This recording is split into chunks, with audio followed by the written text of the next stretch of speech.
Grabe, ang init. Halos abot singit. Kaya naman, nung niyaya ko ng kaibigan ko na mag-beach dahil isang beses lang naman daw sa isang taon, agad akong sumama. At ang destinasyon namin, Little Boracay sa Cavite, Batangas. Tara! Floating cottage pala to guys. At ang nakuha namin package, 5,500 for 15 packs. Free na rin pala yung kayak. Of course, di mawawala ang mga life vest at yung mga kuya na magbabantay dito sa aming floating cottage na mag-a-assist sa amin. Hinihila pala to ng isang maliit na bangkang dimotor. Kayang kinain. Nahatak lang po kami ng maliit na bangka. Alam mo kasama yan eh. Ha? Kasama.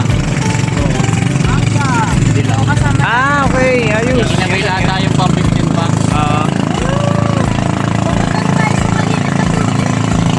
Takas pala yan, no? Mafia yan. Kaya nga eh. Alam mo, may ilang pa tayo rito. Sabi na. Ayun o, tingnan mo. Sabi lang. Ayun, meron pang ano eh. Terrace, terrace, second floor. Ano?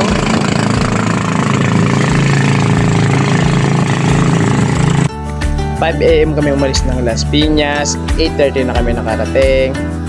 So almost 3 hours and 30 minutes from Las Piñas to Batangas, Little Boracay. Nag-start na rin kami ng mga activities. Yan, ako yung po yung nagkakayak na yan. At grabe, ang sakit pala sa braso, hindi pala madali magkayak. Lalo na pag sobrang lakas ng hangin, nakakangalay magsagwan. Yung iba naman, nag-start na mag-swimming. Ayan, dito sa part na to, medyo malalim na at medyo malinaw na ang tubig.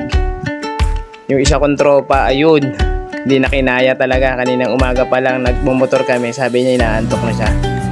At hindi na niya napigilan, nakakita ng duyan.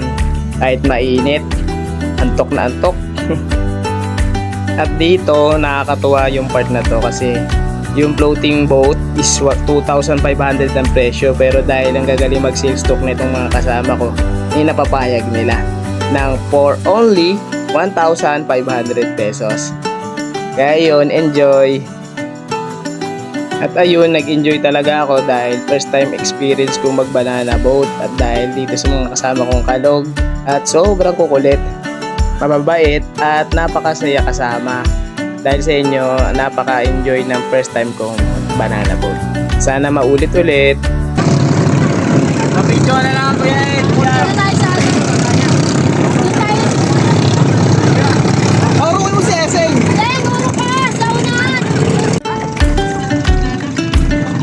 Ganun yung dalawa. Ayan ko.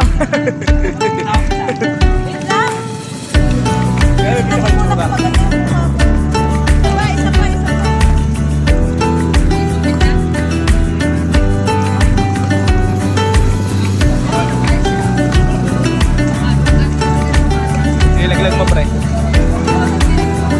Di sige lang, laglagan mo na lang.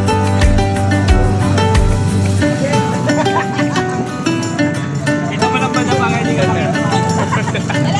Ano ang mga may expect natin dito sa Little Boracay? Una, dahil floating cottage, hindi nyo may experience yung buhangin hanggang umuwi kayo. Pangalawa, siguraduhin nyo bago umalis ang floating cottage nyo is maka-CR na kayo. Makaihi at makadumi na kayo dahil bawal po doon sa may dagat. At di po kayo makakabalik para tumumi. Pangalawa, may bayad po yung ihi, pagdumi at pagbanlaw po. So, na-experience namin 10 pesos sa pag-ihi, 20 pesos sa pagligo. Yung maliit na balde, 50 pesos naman po sa malaking balde. At regarding naman kung gaano kalinaw at kalinis ng dagat, yung unang pinuntahan namin na mababaw na hanggang tuhod yung nagkakayak ako.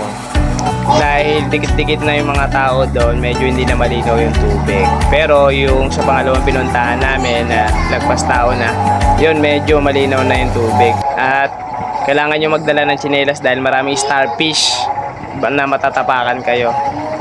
Hindi naman delikado kasi natapakon ko rin at nasugatan din yung pako. Wala namang nangyari sa akin. Yun lang guys, hanggang dito na lang po ako. Maraming salamat. Gago na dito pa rin Barati, pre. Alam yung Barati? Ayun no. Kanina naman sa pakas eh. Kaya pag nasa ano ko, natutulog